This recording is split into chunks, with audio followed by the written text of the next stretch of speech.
अस्सलाम वालेकुम वरहमतुल्लाहि वबरकातुहू। उम्मीद है आप सब बखैरियत होंगे। आज फिर तारीख़ी वीडियो के साथ हाज़िर हुआ हूँ। जैसे कि आप लोग जानते हैं कि सल्तनत उस्मानिया पर मेरे एक सिलसिला तरतीब से अल्हम्दुलिल्लाह कामयाबी के साथ चल रहा है, जिसमें मैंने पिछली वीडियो में गाज़ी उस्मान ख़ान के बारे में बात की थी और मैंने पिछली वीडियो में बताया था कि वो बात मुकम्मल नहीं हुई थी और उस वीडियो को हमने आधा छोड़ दिया था और आधा उस्मान ख़ान के बारे में हम आज बात करेंगे।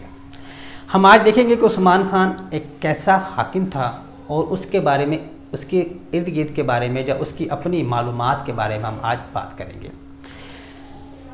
मौरख़ अहमद रफ़ीक़ साहब अपनी किताब अल तारीख़ुल आमुल कबीर में लिखते हैं कि उस्मान ख़ान इंतहाई दर्जे का दीनदार शख्स था।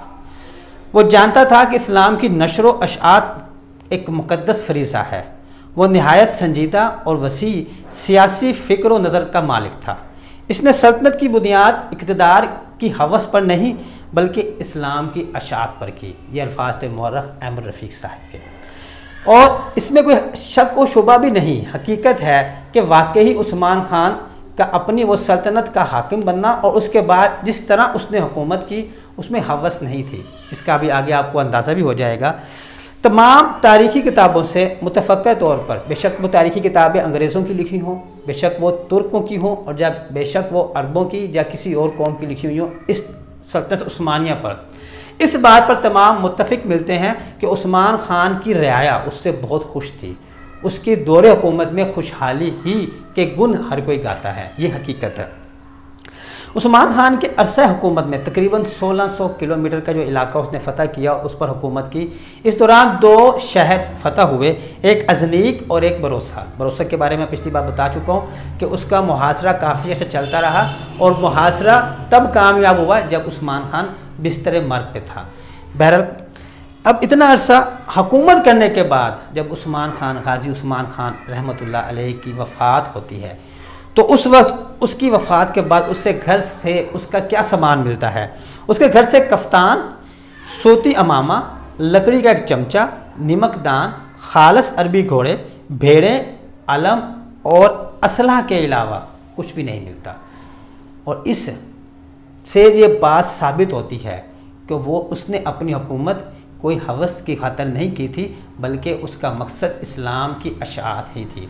और ये बात साबित करती है उसके घर से बाद में चीज़ें मिलने वाली, जो तमाम अंग्रेज़ और दूसरे मौरख़ इस बात को मानते हैं। अब मैं थोड़ा सा बताता हूँ कि जनाब उस्मानी कौन कहलाए। तो बाज़नतीनी इलाकों की फतुहात के बाद जो रोमन अम्पायर के कुछ इलाके थे, जब उस्मान ख़ान के ज़ेर असर वो फ़तह हुए, तो उसके साथ अब क्या हुआ, अब तुर्कों के साथ साथ यूनानी और सलाफ़ी बशिंदे भी शामिल हो गए। अच्छा, उन तमाम बाशिंदों की अब शहरियत थी सल्तनत उस्मानिया के थे। एवर्सले एक इंग्लिश राइटर है जो खुद लिखता है क्या भला कि उन इलाकों में जो तुर्क सल्तनत के ज़ेर इंतज़ाम फ़तह हुए थे, उन इलाकों में वो तमाम लोग, बेशक वो यूनानी थे या यूरोप के बाशिंदे थे, वो बाखुशी मुसलमान हुए, क्योंकि वहाँ से हमें कोई ऐसा कॉन्सेप्ट नहीं मिलता कि उन लोगों को गुलाम बनाया गया या उन लोगों को कत्ल किया गया या उन लोगों पर कोई जुल्म के पहाड़ तोड़े गए। अच्छा, अब वो जो लोग बखुशी मुसलमान हुए, क्यों हुए? इसी उस्मान ख़ान, गाज़ी उस्मान ख़ान रहमतुल्लाह अलैह की इंसाफ और रवैयों की वजह से।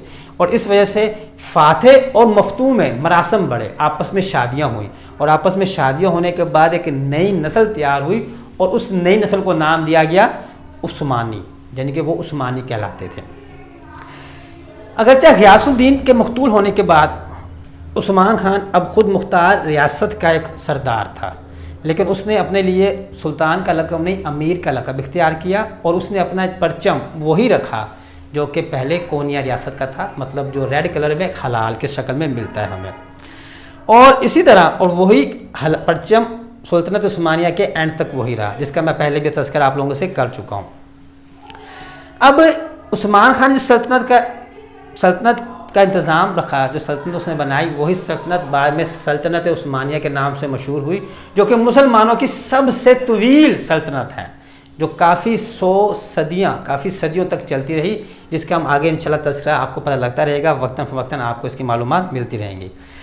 अगर मैं बात करूँ उस्मान ख़ान के इंसाफ की, तो जनाब अर्तुगरुल गाज़ी ने एक बार उस्मान खान को कुछ अरसे के लिए कर्रा जे हसार किले में वहाँ पर उसको काजी मुकर्रर किया। तो वहाँ पर उसके पास एक केस आता है जिसमें एक मुकाबले में मुसलमान होता है और एक फरीक उसमें ईसाई होता है, नसरानी होता है।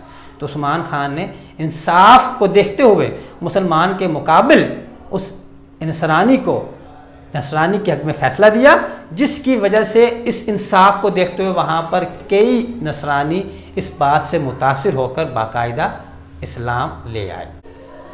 तारीख़ की किताबों से उस्मान खान के ख्वाब का तस्करा मिलता है। वो ख्वाब क्या था? वो ख्वाब ऐसे है कि जनाब गाज़ी उस्मान खान रहमतुल्लाह अलैहि ने ख्वाब देखा कि एक ज़बरदस्त दरख्त उसके पहलू से निकलता है और इतना एक बढ़ जाता है कि उसकी शाखें तमाम बहरो बर तक छा जाती हैं। दरख्त की जड़ से 4 दरिया निकलते हैं और उस दरख्त को 4 पहाड़ों ने संभाला होता है। अचानक एक तेज़ हवा चलती है और उस दरख्त का रुख एक शहर की तरफ हो जाता है। उस शहर 2 समंदर और 2 बरसम के दरमियान में होता है और उस्मान खान को वो शहर एक अंगूठी के जैसा दिखाई देता है। जैसे ही वो शहर जो उसको अंगूठी के जैसा दिखाई देता है, उसको अपने हाथ में पहनना चाहता है, तो उसी वक्त उसकी आँख खुल जाती है। तो उस वक्त जब उन्हें ख्वाब अपना शेयर किया लोगों से, तो लोगों ने इस ख्वाब को बहुत अच्छा बताया और यही ख्वाब की बाद में ताबीर ये बताई गई कि बाद में वो जो 4 दरिया थे, वो 4 दरिया कौन से थे? दरियाए दजला, फरियाद, नील और डैन्यूब। और वो जो 4 पहाड़ थे वो कौन से थे? कोहे बलकान, कोहे तूर, कोहे काफ और कोहे अतलस। और वो शहर वो कुस्तुनतुनिया था, जो कि बाद में जनाब सुल्तान मोहम्मद फ़ातिह के हाथों फतह हुआ था। और यानी कि इस ख्वाब की ये ताबीर बताई जाती है, ये एक पेशेन गोई थी कि सल्तनत उस्मानिया इस हद तक बढ़ जाएगी और हकीकत में सल्तनत उस्मानिया इस हद तक बढ़ गई थी। अब चलते हैं उस्मान खान के बारे में। जनाब गाज़ी उस्मान खान के बारे में जो मालूमात है उसके बारे में बात करते हैं। उस्मान खान की पैदाइश 1258 ईस्वी सहोत में बताई जाती है और वफ़ात 21 अगस्त 1326 ईस्वी को बताई जाती है। यानी कि इस दौरान मतलब उनकी जो उम्र बनती है वो 67 या 68 साल 68 ईयर्स बताई जाती है। अगर हिजरी में बात की जाए तो हिजरी में 687 हिजरी पैदाइश बताई जाती है और 727 हिजरी या 726 हिजरी रमज़ान मुबारक में वफ़ात बताई जाती है। मदफन बरोसा शहर में ही है और आपकी 2 बीवियों का तस्करा मिलता है। एक का नाम राबिया बाला खतून और एक का नाम माल खतून बताया जाता है। राबिया बाला खतून शेख अदिबाली रहमतुल्लाह अलैहि की साहबजादी बताई जाती हैं और माला खतून, जिसे माल भी कहते हैं, माला खतून भी कहा जाता है और कुछ जगह पर मलहून खतून भी कहा जाता है। उनका ताल्लुक अनातोलिया में ही एक सल्जूक वज़ीर था उमर अब्दुल अज़ीज़, उसकी साहबजादी बताया जाता है। उस्मान खान की अगर औलाद की बात की जाए तो औलाद में और ख़ान, जिसे औरहान भी कहा जाता है, और ख़ान, पारजली, साउजी, जोबन, हामिद, अलाउद्दीन पाशा, मलक और बेटी फ़ातिमा ख़तून बताई जाती हैं। और अगर बात की जाए सुल्तान उस्मान खान रहमतुल्लाह अलैहि कितना अरसा सुल्तान रहे, तो वो दुरानिया कुछ इस तरह बनता है 27 सितंबर 1299 से लेकर 21 अगस्त 1326 तक बताया जाता है। जनाब अर्तुगरुल गाज़ी ने अपने बेटे उस्मान खान की तरबियत के लिए तोरहूद अलप, अब्दुर्रहमान गाज़ी, आकचा कोजा और कोनूर अलप जैसे अजीम जंगजुओं के खिदमत ली। इसी तरह उस्मान खान का रूहानी ताल्लुक़ शेख अदिबाली से बताया जाता है। आपका जो नाम है, असल नाम, वो ये है अमादुद्दीन मुस्तफ़ा बिन इब्राहीम बिन इनाज था और सुन्नी सैयद थे और कबीला बनु तैयम से आपका ताल्लुक़ था। सल्तनत उस्मानिया की कई पॉलिसियाँ बनाने में आपका बहुत अहम किरदार रहा है।